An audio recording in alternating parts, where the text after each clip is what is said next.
Governor, Joe Biden will now be attending the dignified transfer of 3 soldiers killed in the Iranian-backed attack that has just horrified the nation. But everyone remembers how the last dignified transfer went when Joe Biden was caught checking his watch during that solemn ceremony. Experts say we're only seeing the tip of the iceberg resulting from Democrat weakness on foreign policy. You think they're right? Yeah, if I were Joe Biden, I'd make sure he's not wearing a watch when he goes. That was disgraceful and disgusting, and I just can't imagine anything that would be more hurtful to the families than to watch the commander-in-chief stand there at the caskets of their children and say, is this about over? I got some stuff I want to do. I got to get to the ice cream place. They're having a special on Tutti Frutti today, and I don't want to miss that.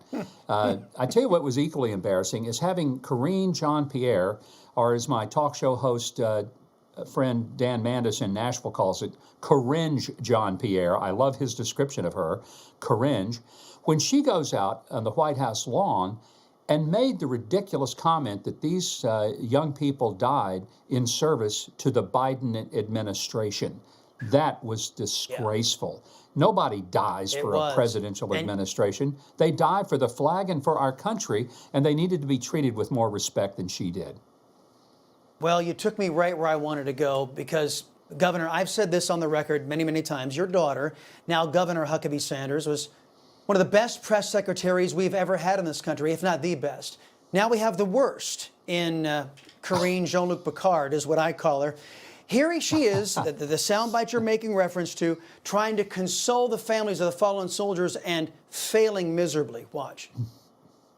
What I will say, our deepest, obviously our deepest condolences go out, and our heartfelt condolences go out to the families who lost three folks who are military folks, who are brave, who are always fighting, who are fighting on behalf of this administration. Wow.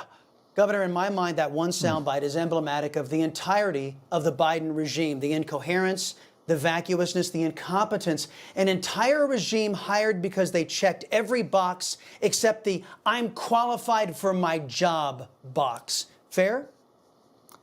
100% fair, because where competence is needed, it's not showing up at the White House, especially at that podium.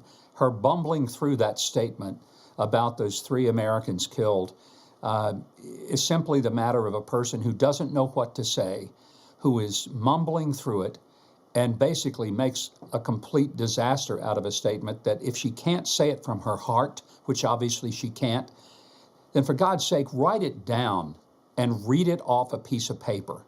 But don't go through that process of dealing with the deaths of 3 service people and just calling them folks fighting for the Biden administration. That's utterly disgraceful. The only thing more disgraceful is the fact that most of us have very little expectation that this administration will do anything of significance to push back against Iran. If they would simply return to the maximum pressure campaign economically that the Trump White House put on Iran that was bankrupting them. You know, I hear some people saying, let's go bomb them. Well, there's a better approach, and that's let's bankrupt them. Then they don't have money to go out and support Hamas and Hezbollah. The reason they have that money is because Joe Biden took the pressure off of them, and they went from not being able to sell their oil to having $80 billion worth of oil money that they shared with these terrorist groups and killed Americans. God help us all. I don't have a problem. I don't have a problem with force as long as there's a strategy behind it. And there is nothing that is strategic about this Biden regime. Governor Mike Huckabee, thank you very much. Appreciate the time and the wisdom as always.